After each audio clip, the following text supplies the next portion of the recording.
Thank you, members, for taking time to be here today, and thank you, staff, for making this happen. My name is Aliya Rahman, and I am a resident of South Minneapolis.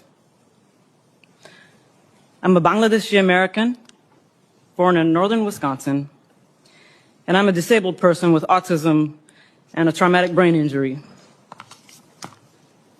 Not all autistic brains do this, but mine fixates on sounds, numbers, and patterns. And while what the world saw happen to me exactly 3 weeks ago today on video was a terrible violation, it is still nothing compared to the horrific practices I saw inside the Whipple Center. So I am here today with a duty to the people who have not had the privilege of coming home, and I offer this data because these practices must end now. On January 13th, on the way to my 39th appointment at Hennepin County's Traumatic Brain Injury Center, I encountered a traffic jam caused by ICE vehicles and no signs indicating how to get around it. I had not wanted to pull into a blocked, chaotic intersection, but verbally agreed to do so and rolled down my window after an agent yelled, "Move! I will break your effing window!" His first instruction. Agents on all sides of my vehicle yelled conflicting threats and instructions that I could not process while watching for pedestrians. Then the glass of the passenger side window flew across my face. I yelled, "I'm disabled," at the hands grabbing at me, and an agent said, "Too late."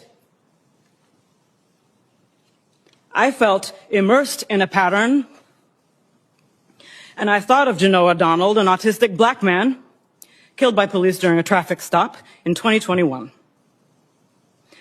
I remembered Mr. Sliberio Gonzalez, who was killed by ICE in his vehicle last year. An agent pulled a large combat knife in front of my face, which I thought was for cutting me, and later learned was used to cut off my seatbelt. Shooting pain went through my head, neck, and wrists when I hit the ground face first and people leaned on my back.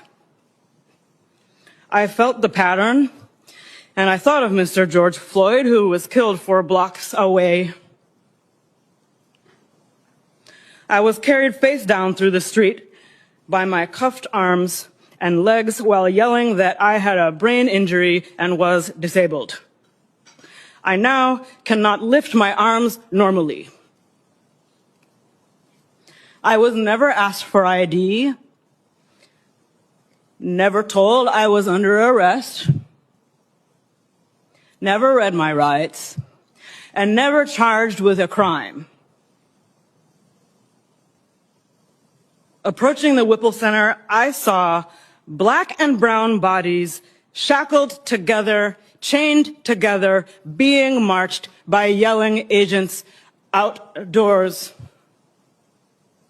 I continue to hear the word bodies because that is how agents refer to us. We're bringing in a body.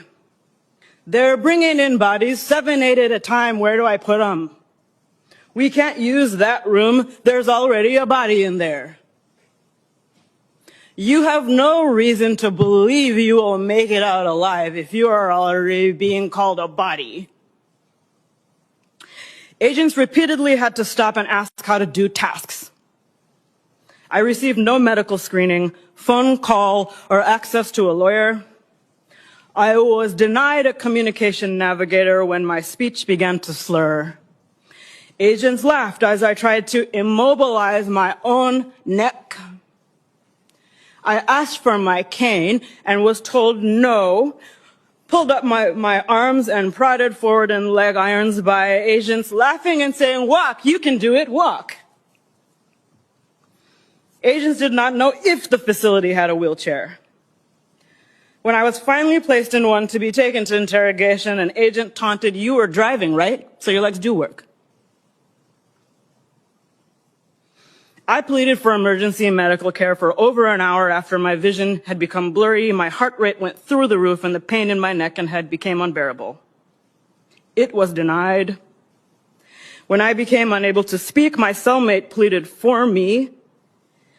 The last sounds I remember before I blacked out on the cell floor were my cellmate banging on the door, pleading for a medic, and a voice outside saying, "We don't want to step on ICE's toes." When I opened my eyes at Hennepin County's emergency room, I learned I was brought there to be treated for assault. The impacts of DHS detention on my physical, mental, and financial well-being and safety have been very severe, but I do not deserve more humane treatment than anyone else, U.S. citizen or not. And I am here today with a strong spirit and a duty to the many people who haven't had the privilege to tell their stories or see their loved ones come home. I am extremely distressed by the pattern that violence from law enforcement has been happening to Black and Indigenous communities for centuries, and to DHS survivors for over 20 years. We call ourselves a civilized nation, but we lack rules and accountability around what a person claiming to be law enforcement is permitted to do to another human being. I am not afraid, and I'm not afraid to keep working on this problem even after ICE is gone. Thank you for your time.